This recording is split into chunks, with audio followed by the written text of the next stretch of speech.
Hey guys, it's Mr. Neese, and I'm going to talk to you about another SE today. So we're going to talk about SE 5A, and let me read that to you.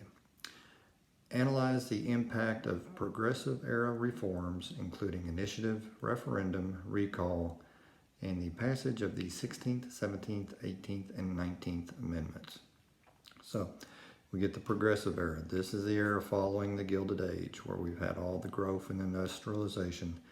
Now we're trying to fix some of these issues, some of the problems that are going on. Corruption in government is a big one. So we get the initiative, referendum, and recall, those three things. And they are kind of like what they sound like. Initiative is to initiate. That's for us to say, somebody starts a petition. Let's sign this petition and we can get this measure on a ballot to vote for a law. So we're initiating something as the people.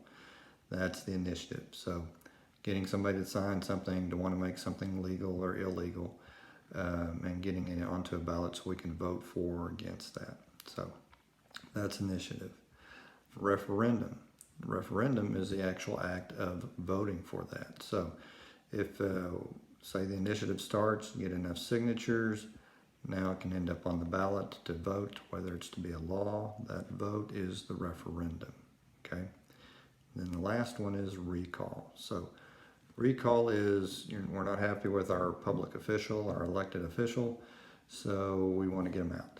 And we want to get them out before their term ends. So a recall is a vote to try to pull somebody out of an elected position. So those were the three reforms there: initiative, referendum, recall pulling them back out. Okay, now 16th, 17th, 18th, and 19th Amendments.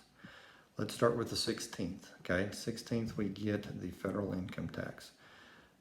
Not probably a popular one, but that's why we have to pay a federal income tax, thanks to the 16th Amendment. Now, we got to have it. And, if we want our government to be able to do things and accomplish things, we need a way of income for them, and the federal income tax within the 16th Amendment is how they do that.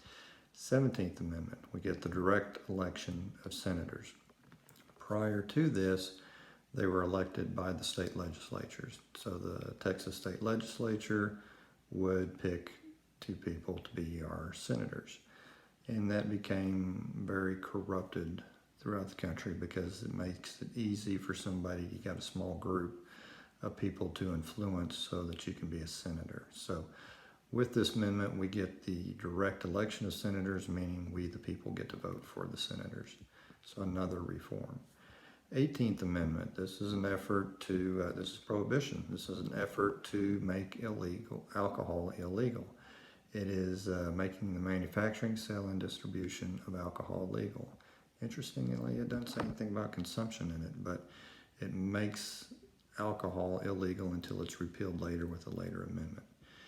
19th Amendment on 1919, so it should be easy to remember, is women getting the right to vote, women's suffrage. So with the women's suffrage, we get a greater pool of voters. Remember, we came out of World War I. Women were able to get in and work as men went off to war.